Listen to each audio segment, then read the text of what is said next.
নমস্কার বন্ধুরা, আবারও চলে আসলাম নতুন একটা ভিডিও নিয়ে। আজকে বানাবো এগ তরকা। বাপের বাড়ি এসেছি বলে কথা। আর যা যা তরকার যা যা জিনিসপত্র লাগবে আমি সব কেটে কুটে গুছিয়ে নিয়েছি। ভাই আরও দুজনেই বলছিল যে একটু তরকা খাবো, তো আমি বললাম বাইরে থেকে কেন কিনে খাবি, তাহলে আমি বাড়িতেই বানিয়ে দিচ্ছি। তো তাই বসে পড়লাম। আজকে উনুনেই বানাবো, আমার বাপের বাড়িতে উনুনেই আমি আজকে রান্না করব। ডিম ভাজার জন্য আমি অল্প করেই তেল দিয়ে নিলাম।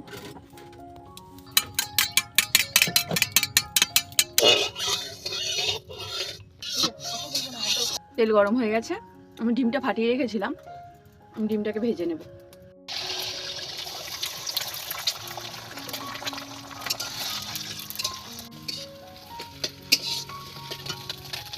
ডিমটা ভাজা হয়ে গেছে, বেশ লাল লাল করেই ভাজা হয়ে গেছে, তুলে নেব।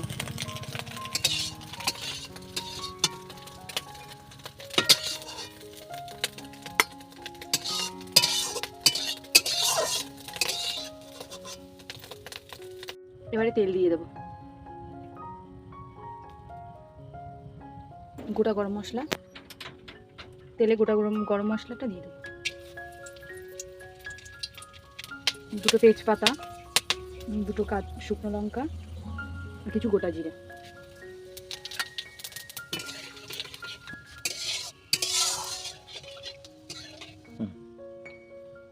এবার কুচি করা পেঁয়াজগুলো দিয়ে দিচ্ছি তেলে।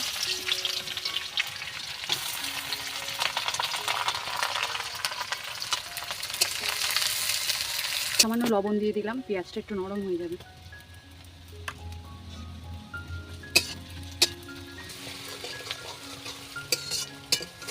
এখানে আদা, রসুন, জিরে, শুকনো লঙ্কা সব একসঙ্গেই বেটেছিলাম, সেটাও দিয়ে দেবো।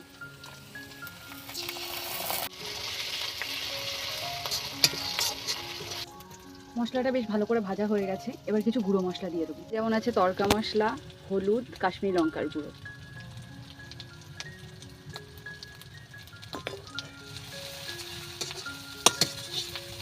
মশলাটার থেকে তেল ছেড়ে দিয়েছে, এবার টমেটোটা দিয়ে দেবো।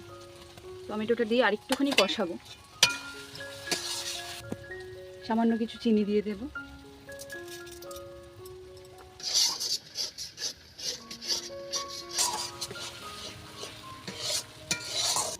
ভেজে রাখা ডিমগুলো দিয়ে একসঙ্গে কষিয়ে নেবো একটু।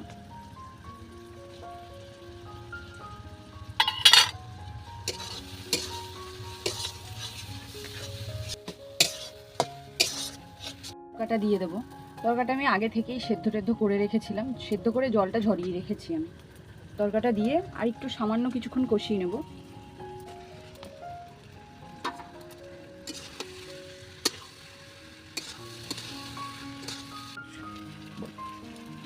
আমি তরকাটা দিয়ে কষিয়ে নিয়েছি, এবারে তরকাতে পরিমাণ মতন জলটা দিয়ে দেবো।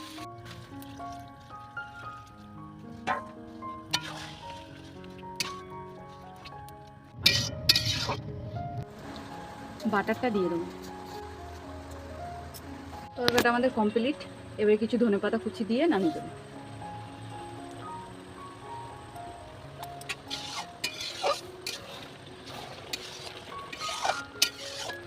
দেখুন আমাদের বাড়িতে পাখি, এগুলো আমার ভাই পোষে। আপনাদের যদি কারোর পাখি টাখি প্রয়োজন হয় তাহলে বলবেন, আমাকে কমেন্টে জানাবেন। ওপরেরগুলো প্রিন্স পাখি, আর নিচে বদ্রি পাখিও আছে। ওই দেখুন এখন তো রাত, তাই ওরা সবাই বাসার মধ্যে ঢুকে গেছে। এই দেখুন এখানে একটা